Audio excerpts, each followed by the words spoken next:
இயேசுவே உம்மை வணங்குகிறோம், எம் வாழ்வை உமக்கு அளிக்கின்றோம், உம்மை அன்பு செய்கின்றோம். இன்று தாயாம் திரு அவை புனித தொன்போஸ்கோவின் திருவிழாவை சிறப்பிக்கிறது.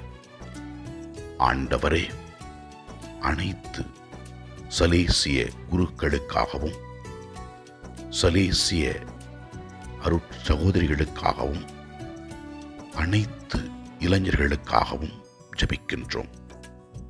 இளைஞர்களின் பாதுகாவலராகிய புனித தொன்போஸ்கோவின் பரிந்துரை வழியாக நீர் இளையோர்களுக்கு நல்ல எதிர்காலத்தை தந்திட வேண்டும் என்று ஜெபிக்கின்றோம்.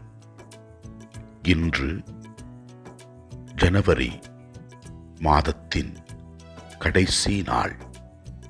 ஆண்டவரே, இந்த மாதம் முழுவதும் நீர் எங்களுக்கு செய்த அனைத்து நன்மைகளுக்காக நன்றி சொல்லி உம்மை ஆராதிக்கின்றோம்.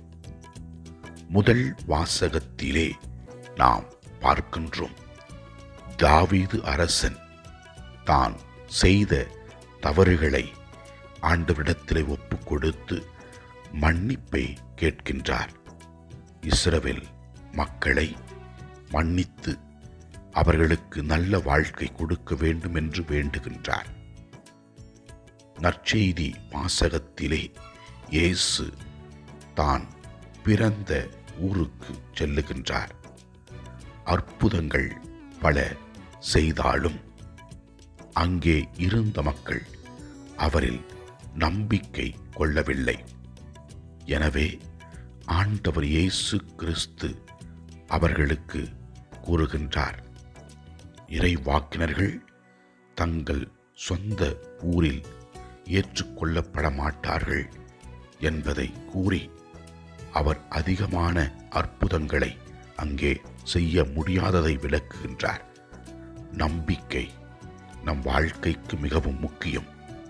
நல்லவை நல்லவர்களிலிருந்து வரும் பொழுது அதை நாம் ஏற்றுக்கொள்ள வேண்டும். ஆண்டவரின் அருள் பிரசன்னத்தில் இருக்கிற நாம் ஆண்டவரின் நல்ல செயல்களை ஏற்றுக்கொண்டு நல்லவர்களாக வாழ ஆண்டவரிடத்திலே ஜெபிப்போம். எல்லாம் அல்ல இறைவன் தந்தை, மகன், தூய ஆவியார் நம் ஒவ்வொருவரையும் ஆசீர்வதிப்பாராக. இயேசுவுக்கு புகழ். மரியே வாழ்க. ஆமென்.